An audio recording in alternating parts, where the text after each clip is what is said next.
तो आपको 154(2) में जाना पड़ेगा, फॉर्मेशन ऑफ सोसाइटी। अभी 154(b)(6) में आ गए मैं। तो अभी 4 प्रकार का मेंबरशिप होने के बाद अभी हम आते हैं 154(b)(2).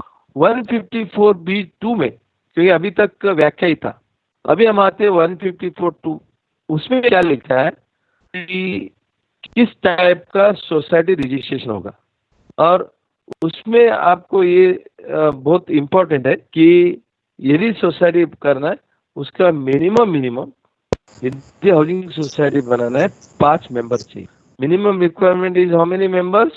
5। पहला क्या था, यदि सोसाइटी बनाना है तो मिनिमम हमें 10 मेंबर चाहिए था। अभी उसको 10 मेंबर को निकाल के अभी उन्होंने 5 मेंबरशिप दिया। पहला क्या था, 10 मेंबर मिनिमम चाहिए था। यदि कम मेंबर चाहिए आपको गवर्नमेंट में जाना पड़ता था, अलग से अप्रूवल लेना पड़ता था। अभी उसको निकाल के उन्होंने ये बताया कि अभी आपको मिनिमम 5 मेंबर से भी आप सोसाइटी रजिस्टर कर सकते हो। दूसरा क्लॉज ये डाला है कि आपको 51% मेंबर्स, कितना? 51% जो टोटल फ्लैट्स है वो फ्लैट वाले आपका मेंबरशिप में जाना चाहिए। जब तक आप 51% मेंबर आपके साथ जुड़ते नहीं है तब तक आप जो है वो मेंबर सोसाइटी रजिस्टर नहीं कर सकते। फॉर एग्जाम्पल, तो इस पहले नंबर 2 है, ठीक है। उसके बाद हम ये भी बताएंगे कि इसको स्लाइड शो में लीजिए, थोड़ा पीछे जा सकते हैं। इसके बाद हमें ये भी लिमिट ऑफ मेंबरशिप भी दिया है 154(b)(5) में। जितने फ्लैट्स है उतने ही आप जो है मेंबरशिप ले सकते हैं, उसके अलावा मेंबरशिप नहीं ले सकते। और महत्वपूर्ण ये भी नया कायदे में किया कि आप जो है कम से कम उधर जो है आपको 51% फ्लैट तो चाहिए, और यदि एसोसिएशन करना है, जैसा कि मैंने बताया आपको मिनिमम एसोसिएशन ऑफ सोसाइटी करना है तो 5 हाउसिंग सोसाइटी चाहिए, और कोऑपरेटिव हाउसिंग एसोसिएशन करना है तो फिर आपको मिनिमम 2 लीगल एंटिटी चाहिए। तो उसके बाद हमने मेंबरशिप भी देखा, ये भी महत्वपूर्ण है। कई बार क्या होता है कि आप जो सोसाइटी है वो प्लॉट ओनर का सोसाइटी होती है, हर प्लॉट दिया है, और जैसा कि ये टेनेंट ओनरशिप सोसाइटी है। तो अभी क्या होता है कि कई बार प्लॉट ओनर जो है वो अपना एक प्लॉट के अंदर जो बंगलो है वो तोड़ के उधर बिल्डिंग बनाते हैं। यदि उधर बिल्डिंग बनती है तो उसका सेपरेट लीगल एंटिटी बनती है, जैसा कि हाउसिंग सोसाइटी बनेगा, कंपनी बनेगा, एसोसिएशन अलॉटी बनेगा या अपार्टमेंट बनेगी। तो उनको plot owners type of society में आप एडमिट कर सकते हो एज ए मेंबर। ये जो व्याख्या है वो खास करके 154(b)(5) में दिया है। अभी आप अगला स्लाइड लीजिए, 154(b)(6). ये महत्वपूर्ण है। 154(b)(6) में ये बताया कि हर सोसाइटी को एजुकेशन एंड ट्रेनिंग लेना जरूरी है। ये जो एजुकेशन एंड ट्रेनिंग लेना है तो हाउसिंग सोसाइटी कैसे ले सकती है? ये एक एजुकेशन एंड ट्रेनिंग अपना नोटिफाइड फेडरेशन से कर सकती है। अभी नोटिफाइड फेडरेशन, जैसा कि मैंने बताया, लगभग 10 इंस्टीट्यूशन आज नोटिफाइड है। Maharashtra state cooperative, Maharashtra state राज्य सहकारी संघ है, उसका डिस्ट्रिक्ट बोर्ड्स है, एजुकेशन बोर्ड्स है, फिर वैकुंठ मेहता इंस्टीट्यूट है, फिर यशवंतराव चौहान है, ऐसे कुछ ठराविक, फिर सहकार भारती भी है। तो ऐसे 10 इंस्टीट्यूट को उन्होंने नोटिफाई किया, जिसको स्टेट एपेक्स ट्रेनिंग इंस्टीट्यूट बताएगा। लेकिन फेडरेशन को भी state federal society through such state federal society, तो अभी मान लीजिए अपने स्टेट फेडरल सोसाइटी को भी नोटिफाई कर सकते हैं, सच स्टेट फेडरल और द एपेक्स। अभी इधर सवाल आता है, हमारे पास एक ही स्टेट फेडरल सोसाइटी है, वो है कौन सा है? Maharashtra state cooperative housing federation, जिसका चेयरमैन है आज की तारीख में सीताराम राणे। क्या उसी एक को ही करा जाएगा, या Mumbai district cooperative housing federation है, पूना है, फिर डिस्ट्रिक्ट फेडरेशन उनको दिया जाएगा? तो इधर क्लैरिटी नहीं है। लेकिन such other state federal societies बोला है। स्टेट फेडरल सोसाइटी मतलब स्टेट के अंदर रहने हुआ फेडरल सोसाइटी, या जिसका federal society area operation state है, वो हमें रूल में थोड़ा क्लैरिटी आएगा। फिर मैं आपको बताऊं जब तक आपका फेडरेशन को नोटिफाई नहीं किया जाएगा तब तक आप एजुकेशन एंड ट्रेनिंग नहीं कर सकते हो। इसका मतलब आपका एजुकेशन एंड ट्रेनिंग करना भी है फेडरेशन को, फिर जो नोटिफाइड इंस्टीट्यूशन है उसके साथ आप एक रिलेशनशिप बनाते हुए, एक एमओयू करते हुए कर सकते हो। इस तरह का जो प्रावधान है ये हमारा इसमें है कि ये क्यों एजुकेशन एंड ट्रेनिंग क्यों चाहिए। आप अगला स्लाइड में जाइए 154B7 में। ये महत्वपूर्ण है, ensure the effective and active participation of the member in the management of the society. उनको मैनेजमेंट में एक्टिव पार्टिसिपेशन करने का, उनको ग्रूमिंग द टैलेंट, जो यंगस्टर्स है उनको टैलेंट ग्रूम करना। उसके बाद cooperative education training the purpose, ये जो पर्पस है वो भी अपना एम्पावरमेंट करने का, लोगों को मार्गदर्शन करने के एजुकेशन एंड ट्रेनिंग है। अभी 154B7 में जैसे मैंने बताया restriction on transfer of the share. देखिए जो शेयर दूसरा सोसाइटी में है और हाउसिंग सोसाइटी में वो अलग है। क्योंकि ये अलग है इसके लिए इसका जो ट्रांसफर का जो प्रावधान है वो भी अलग होना चाहिए। पहले सेक्शन 29 के हिसाब से शेयर ट्रांसफर रेगुलेट होता था। आज सेक्शन 29 लागू नहीं है हाउसिंग सोसाइटी के लिए, वो पूरा अन्य प्रकार के लिए, क्योंकि उधर रिस्ट्रिक्शन था शेयर आप 1 साल के पहले ट्रांसफर नहीं कर सकते हो। मगर कोई भी आदमी अपना शेयर ट्रांसफर करना है, मतलब फ्लैट बेचेंगे तो ही शेयर ट्रांसफर होगा। यदि मान लीजिए उसने फ्लैट बेच दिया और आप बोलते कि शेयर ट्रांसफर नहीं होगा, फिर शेयर तो ओल्ड मेंबर के पास रहेगा और फ्लैट नया मेंबर के पास होगा, ये तो बहुत गलत होगा। इसके लिए ये जो डिस्क्रिपेंसी मिटाने के लिए कि अभी क्या किया गया कि आप शेयर कभी भी ट्रांसफर कर सकते हो, लेकिन कौन सा ट्रांसफर नहीं कर सकता है? एक ही आदमी नहीं कर सकता जिसका सोसाइटी का ड्यूज अनपेड है। Shall be effective unless the dues of the housing societies are paid. हमने ड्यूज के बारे में व्याख्या अभी देखा है। उसके बाद the transfer applies and acquires the membership of cooperative society in due course of time. मतलब the transfer applies and acquires the membership, तो जो आदमी फ्लैट खरीदी की है उस आदमी को क्या करना पड़ेगा? एप्लीकेशन डालना पड़ेगा। तो जब तक वो एप्लीकेशन नहीं करेगा, क्योंकि ये वॉलंटरी मेंबरशिप है, सेक्शन 22 बोलती है membership is voluntary. Principle of cooperative भी बोलते हैं कि membership is voluntary, it is a voluntary option of persons. So इसके लिए जब वो एप्लीकेशन डालेगा तब वो ट्रांसफर होगा। Provided that the transfer of the shares or interest in respect of leasehold property shall be governed by the terms of lease। मान लीजिए उधर लीजहोल्ड प्रॉपर्टी है, जैसा मैंने बताया टेनेंट ओनरशिप हाउसिंग सोसाइटी आपका, उधर प्लॉट लीज में दिया। जब लीज में आप देते हो तो हो सकता है उसका टर्म कंडीशन आपका होगा। जब माना आपको घर दे रही है तो अपना टर्म्स एंड कंडीशन डालेगा। जब कलेक्टर आपको जगह देती है तो अपना टर्म्स एंड कंडीशन डालेगा। यदि मान लो कोई भी लीज एग्रीमेंट में कोई रिस्ट्रिक्टिव क्लॉज है, कई बार मैंने देखा है लीज में कि यदि आप फ्लैट ट्रांसफर करते हो, लीज डीड में ये लिखा जाता है 1% of the sale value will be paid to the land owner. कई ट्रस्ट ने डाला है, यदि ऐसा क्लॉज है तो 1% of the sale value will have to be paid to the trust because they are the land owner. तो ऐसे जो भी कुछ है वो देखना पड़ेगा। उसके बाद for the purpose of this chapter occupancy shall not include right of tenant on a leave and licence. ये भी हमें समझना जरूरी है। आप अगला स्लाइड लीजिए। ये भी समझना जरूरी है जब तक लीव एंड लाइसेंस है, क्या लीव एंड लाइसेंस आदमी अपना मेंबरशिप ले पाएगा? द आंसर नहीं है। पहले आप देखेंगे लीव एंड लाइसेंस आदमी को भी हम एक मेंबर बनाते थे। क्यों मेंबर बनाते थे? क्योंकि उसके ऊपर हम कार्रवाई कर पाएंगे, उसके ऊपर हम रिकवरी केस दाखिल कर पाएंगे।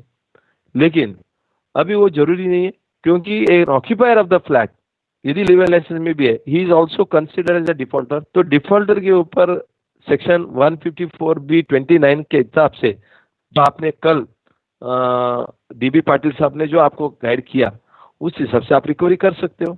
इसके लिए तो अभी नॉमिनल मेंबर का जो व्याख्या था उसको हटा दिया। अभी आप टेनेंट को नॉमिनल मेंबर बनाना जरूरी नहीं है, क्योंकि वो थोड़ा उसको राइट दिया जैसा होता है। अभी 154(8) आते, देखिए हमारे पास टोटल लगभग 31 सेक्शंस है। मैं जरा जल्दी जल्दी लेने का कोशिश करूंगा, लेकिन rights of the members to inspect ये जरा समझना जरूरी है। 9 प्रकार का डॉक्यूमेंट जो मेंबर इंस्पेक्ट कर सकता है। Copy of the act, by loss, balance sheet, profit and loss account, list of members of the committee, register of members, minutes of the general body, minutes of the committee meeting and those portion of the records. ये देखिए, ये society का member को ये देखने का और उसका कॉपी लेने का अधिकार है। वही पोर्शन ऑफ द रिकॉर्ड्स ले सकता है जिसमें उसका लेजर बैलेंस लिखा होगा। अभी अगला स्लाइड लीजिए, तो इसमें आपको ये भी दिखाई देगा, ये जो डॉक्यूमेंट है सबसेक्शन 2 में ये बताएगा, ये डॉक्यूमेंट का कॉपी भी लेने का उसको अधिकार है। यदि वो डॉक्यूमेंट लेने का अधिकार रखता है तो फिर कौन सा डॉक्यूमेंट ले सकता है? वो सिर्फ यही 9 प्रकार का डॉक्यूमेंट ले सकता है। इसके अलावा उसको डॉक्यूमेंट का जो पैसा है, जो बायलॉस में लिखा है, उतना पैसा भी उसको देना पड़ेगा। कितना पैसा? वो बायलॉस में लिखा है, at the rate as may be decided by the registrar from time to time. Registrar भी डिसाइड कर सकता है अपना सर्कुलर से। रजिस्ट्रार मतलब इधर कोऑपरेटिव कमिश्नर, वो बोल सकता है कि जेरॉक्स का चार्जेस जो होगा वो ले लो, लेकिन उनको 45 डेज के अंदर अपना डॉक्यूमेंट देना है। जिस दिन डॉक्यूमेंट का डिमांड किया उसका 45 डेज में देना है। यदि वो नहीं देता है, it will be treated as an offence. वो भी बहुत समझना जरूरी है। ऑफेंस मतलब क्या है? 146 सेक्शन 146 में ऑफेंसेस बताया गया। यदि डॉक्यूमेंट मांगते हैं वो नहीं देता है तो it will be treated as an offence. Offence होने के बाद उसके ऊपर कार्रवाई होती है, पेनल्टी लगती है। 147 में ये बताया गया, इसके ऊपर पेनल्टी भी बताया। पेनल्टी कितना? अलग स्लाइड लीजिए। पेनल्टी जो है 100 रुपीज पर डे, और जब तक ये 5000 नहीं जाएगा तब तक पेनल्टी लगाया जाएगा। तो देखिए, पेनल्टी चेयरमैन सेक्रेटरी काम करता है, और यदि डॉक्यूमेंट मांग रहा है वो नहीं देता है, कौन सा डॉक्यूमेंट? 9 प्रकार का डॉक्यूमेंट जो सामने बताया, और उसके अलावा कोई डॉक्यूमेंट जैसे कि रीडेवलपमेंट है, 79A डायरेक्शन है, उसमें टेंडर डॉक्यूमेंट है, फिजिबिलिटी रिपोर्ट है, या सेल डीड है, या आपका डेवलपमेंट एग्रीमेंट है। ये जो इम्पोर्टेंट डॉक्यूमेंट है, यदि वो 79A के हिसाब से ट्रांसपेरेंसी रखने के लिए वेबसाइट में डालने के लिए बोला है, तो यदि वेबसाइट में नहीं डाला है, वो पूरा डॉक्यूमेंट वो ले पाएगा। वो रजिस्ट्रार अपना डायरेक्शन के हिसाब से दे सकता है। यदि वो नहीं देता है, उसके ऊपर कार्रवाई होगा, पेनल्टी होगा। 154B नाउ ये बहुत बहुत इंपॉर्टेंट नया सेक्शन इंट्रोड्यूस किया है। ये सेक्शन क्या है?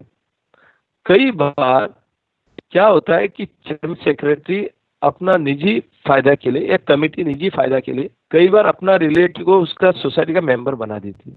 उसका फ्लैट है कि नहीं मालूम नहीं है, उसका डॉक्यूमेंट है कि नहीं मालूम नहीं है, तो उसको गलत रास्ते से, गलत रूल्स रेगुलेशन से मेंबर बनाया जाता है। यदि ऐसा मेंबर बनाया है तो कमेटी ने इसको सेक्शन 25 के हिसाब से निकालना चाहिए। यदि कमेटी नहीं निकालती है तो रजिस्ट्रार को एक पावर दी है। वो क्या दी है? When any question arises in respect of a membership of a person as to whether he has been duly admitted to the membership of the society, क्या उसको ड्यूली मेंबरशिप दिया है नहीं दिया, प्रोसीजर फॉलो किया कि नहीं किया, उसके बाद सेल एग्रीमेंट नहीं है, उसके बाद लेटर ऑफ एडमिनिस्ट्रेशन नहीं है, उसके बाद विल नहीं है, प्रोबेट नहीं है, फिर भी उसको मेंबरशिप दिया है। जो नॉमिनी है उसको डायरेक्ट जाके मेंबरशिप दिया है, ये गलत हुआ है। यदि कोई लीगल है उसको ऑब्जेक्शन लेते हैं तो उसको मेंबरशिप निकाल के फिर प्रोविजनल मेंबर बना सकता है।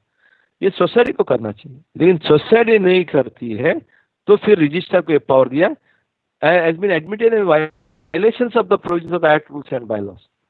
जो भी कायदा रूल्स एंड बायलॉज का खिलाफ जाके किया, the registrar suo motu, registrar खुद कर सकता है ड्यूरिंग द इंस्पेक्शन, जब उसको मालूम पड़ता है ऐसा ऐसा हुआ है, या ऑन एन एप्लीकेशन। अभी आप बोलेंगे सो मोटो क्यों होगा? मैं एक उदाहरण देता हूँ। आदर्श बिल्डिंग, जब आदर्श बिल्डिंग आपको पता होगा कि गलत गलत मेंबर को दिया किया, तो रजिस्ट्रार को पता चलता है, उधर इंस्पेक्शन लेता है, फिर पता चला कि ये तो गलत हुआ है, तो वो खुद जाके निकाल सकता। या कोई भी एक एप्लीकेशन दिया, कोई भी मेंबर लीगल है या कोई एक विजिलेंट आदमी, वो एप्लीकेशन दे सकता है कि इसको गलत मेंबरशिप दिया है। Then registrar shall decide such question within 3 months. 3 महीने के अंदर वो सवाल का जवाब किया जाएगा, लेकिन वो डिसाइड करने के लिए उसको 3 महीने का मुद्दत दिया है, और he will not take any action of reviewing the membership unless such order, मतलब उस मेंबर को एक अपॉर्चुनिटी दिया जाएगा। No such order adverse to any member shall be given without giving him an opportunity of being heard. मतलब एक quasi judicial authority के हिसाब से हियरिंग होगा। अगला स्लाइड लीजिए। तो मेंबर रिमूव करना इतना आसान नहीं है। आपको मेंबरशिप रिमूव करना है तो रजिस्ट्रार खुद कर सकता है, या सोमोटो कर सकता है, या ऑन द एप्लीकेशन एक्वायरी करके वो कर सकता है, यदि गलत रास्ते से उस मेंबरशिप को एडमिट किया है। 154B10, देखिए हमारे पास 31 सेक्शन है। अभी 10वां सेक्शन में मैं आता हूँ, rights and duties of the member. ये महत्वपूर्ण है, ये बहुत इंपॉर्टेंट भी है। देखिए, member shall be entitled to exercise such rights as provided under the act rules and bylaws. उसको पूरा अधिकार दिया है, वोट करना, कंटेस्ट करना, जो जो टाइप का मेंबर है उस प्रकार का उसको राइट मिलेगा।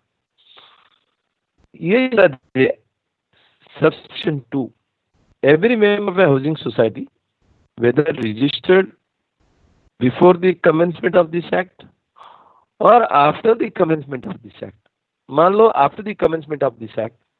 जैन जी, पार्था आया है क्या? जरा दिखाई दे रहा है? Can you see mister Partha there? Check करता हूँ सर। पार्था है जॉइन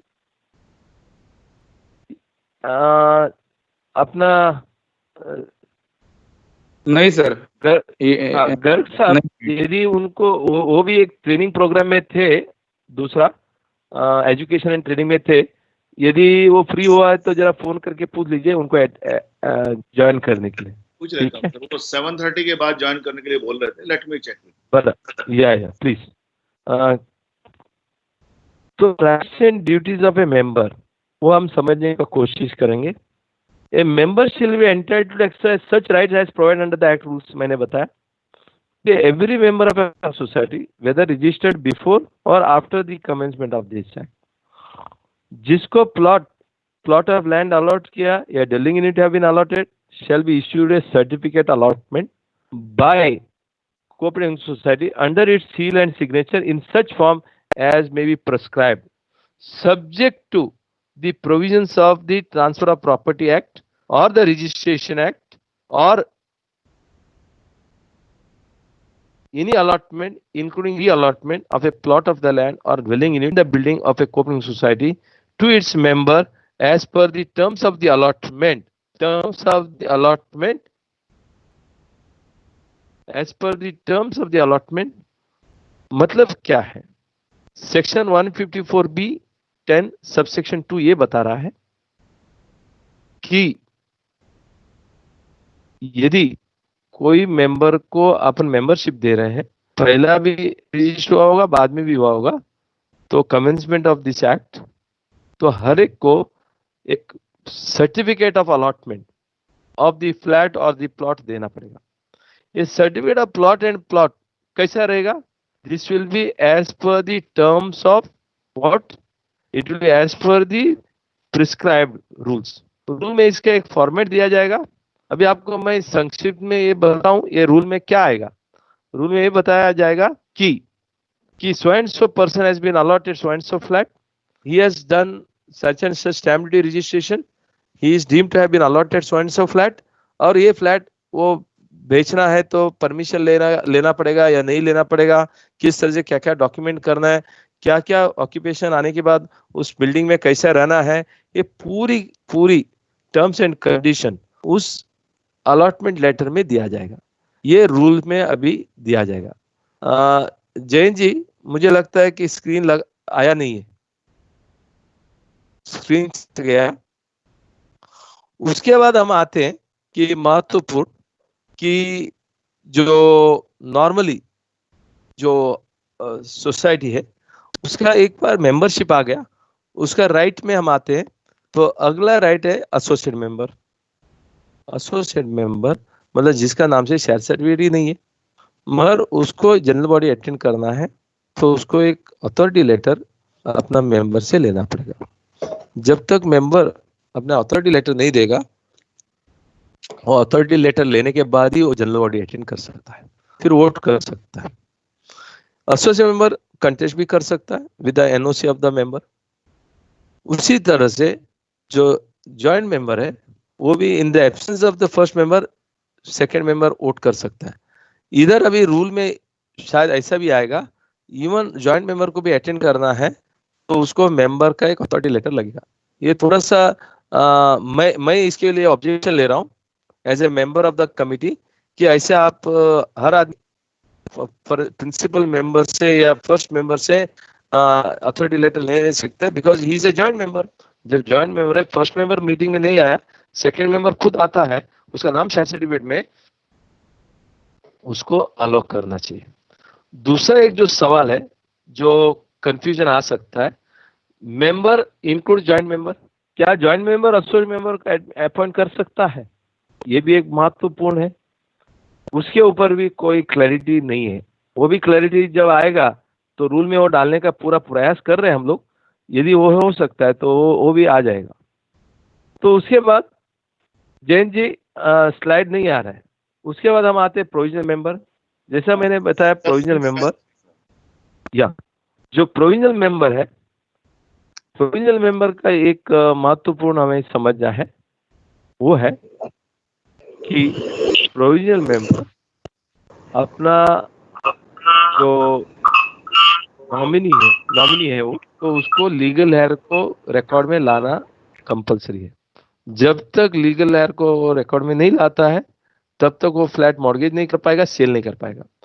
लीगल हेयर को रिकॉर्ड में लाना है तो क्या करना पड़ेगा, उस मेंबर को टेस्टिमेंट्री डॉक्यूमेंट लाना होगा, या फैमिली सेटलमेंट डीड करना पड़ेगा, या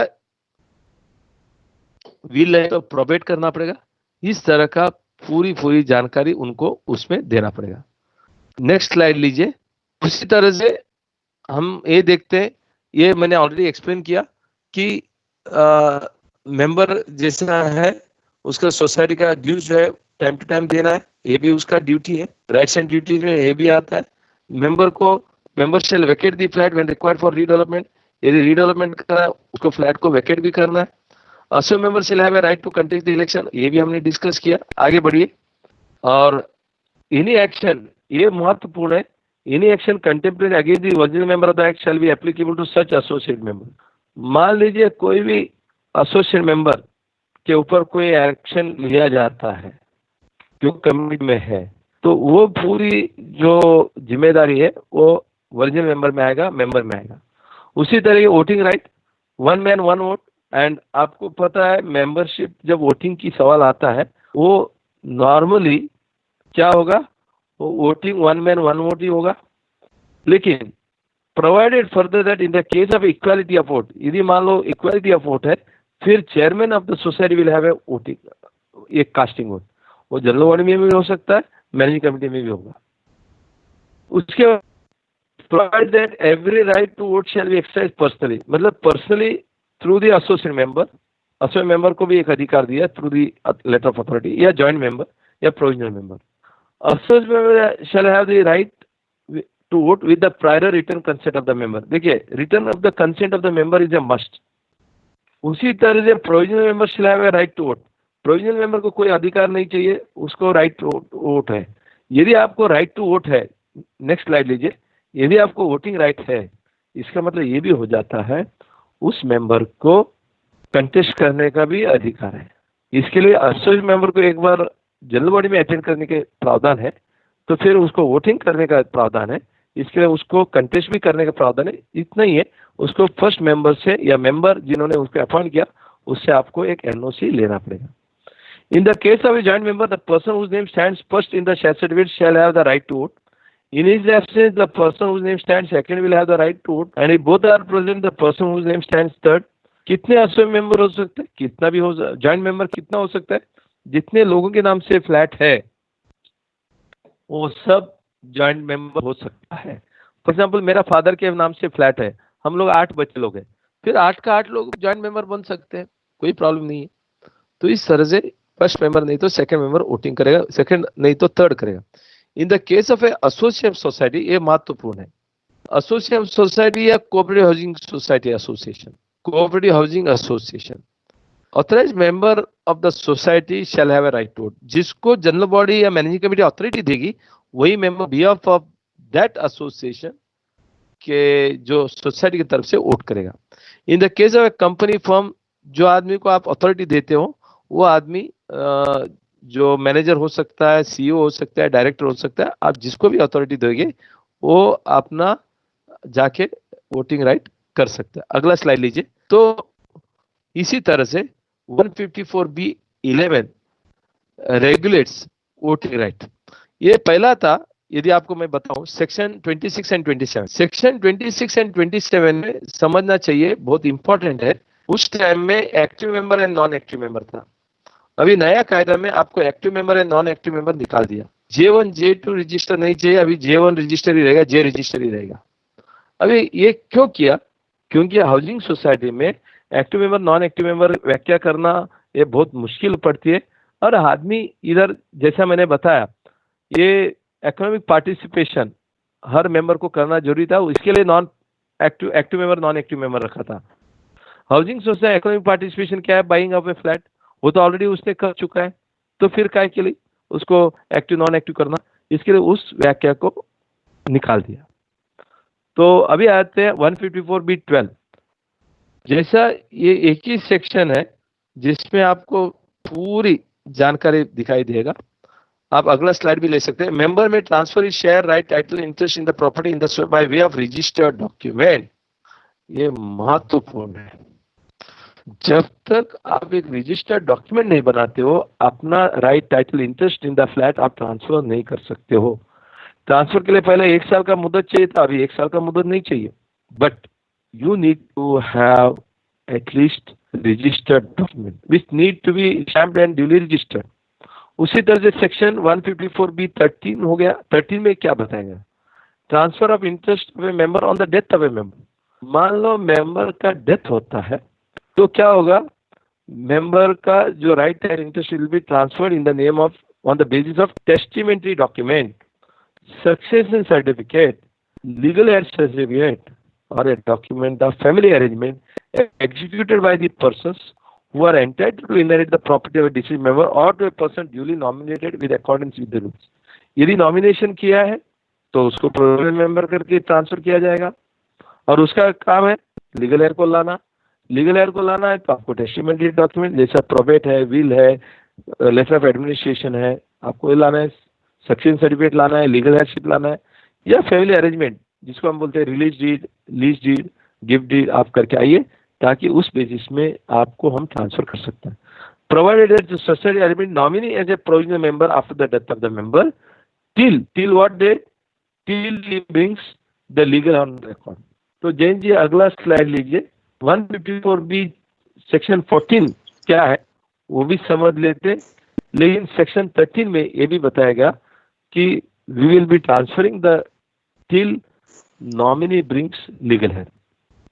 154B14 देखते हैं। Charges of the society in respect of share and interest of the member. A society shall have a charge. ठीक है, यदि मेंबर का कोई राइट है, टाइटल है।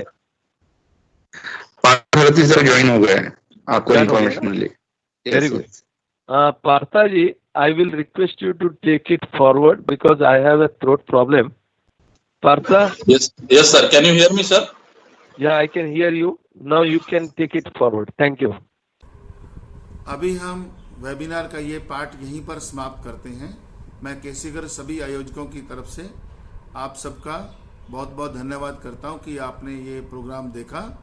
मुझे उम्मीद है कि ये प्रोग्राम आपकी अपेक्षाओं के अनुरूप मिलेगा और जब हम सब लोग आप अपनी सोसाइटी में जाएंगे तो हम इसका भरपूर हमें लाभ मिलेगा। और मेरी आप सबसे एक अपील है कि हम लोग जो भी अभी तक सोसाइटी फेडरेशन की मेंबर नहीं बनी हैं वो कृपया करके जल्दी फेडरेशन की मेंबर बन जाइए, ताकि हम जो भी आगे लाने वाले एजुकेशन वेबिनार प्रोग्राम हैं उन सब का बहुत बहुत फ़ायदा उठा सकें। धन्यवाद।